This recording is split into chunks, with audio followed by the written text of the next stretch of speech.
చిన్న వీడియోలో శిల్ప కళాకారులందరూ ఊరు విడిచి వెళ్ళిపోతున్నారని చెప్పాను కదా. వాళ్ళందరూ కలిసి ఎక్కడికి వెళ్తున్నారంటే శివయ్య దగ్గరికి. శివుడు ఎలాంటి వారు అంటే శత్రువునైనా సరే క్షమించే గుణం ఉన్న వ్యక్తి. కష్టంలో ఉన్నాము దేవుడా అంటే చాలు అందరినీ ఒకేలాగా చూస్తాడు శివుడు. కళాకారులు ఏమీ భయపడకుండా ధైర్యంగా ఆ శివుడు దగ్గరికి వెళ్ళడానికి బయలుదేరుతూ ఉన్నారు.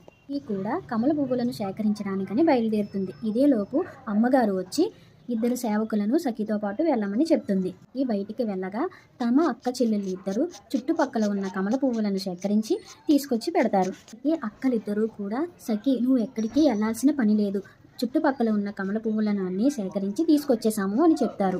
సఖి ఇలా చెప్తుంది, అక్క నాన్నగారు నన్నే కమల పువ్వులను సేకరించి విష్ణునామాన్ని రాయమని చెప్పారు. తెచ్చిన కమల పువ్వుల మీద నేను రాసినా సరే నాన్నగారు విధించిన శిక్ష నేను పూర్తి చేసినట్టు కాదు, నాన్నగారి గౌరవాన్ని నిలబెట్టినట్టే ఉండదు కదా అక్క అని చెప్పేసి అంటుంది.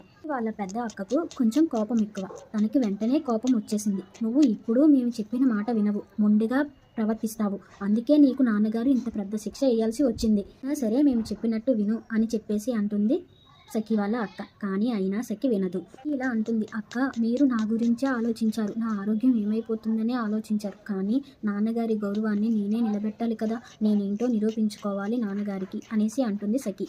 సఖి ఇద్దరు సేవకులను తీసుకొని అడవిలోకి వెళ్తుంది.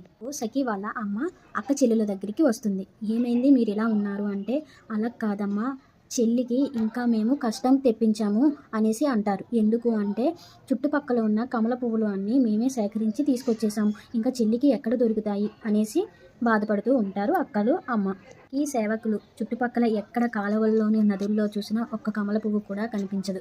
అంతా తిరిగి అలసిపోతున్నారు సఖి సేవకులు కూడా. అంతా తిరగా చుట్టుపక్కల ఒక నదిలో 2 కలువ పువ్వులు కనిపిస్తాయి సఖికి. ఆ కలువ పువ్వుల మయాన రుద్రాక్ష కనబడుతుంది. సఖికి రుద్రాక్ష ఎందుకు కనబడుతుంది, సఖి నిజంగా కమల పువ్వులను సేకరిస్తుందా లేదా నెక్స్ట్ వీడియోలో తెలుసుకుందాం.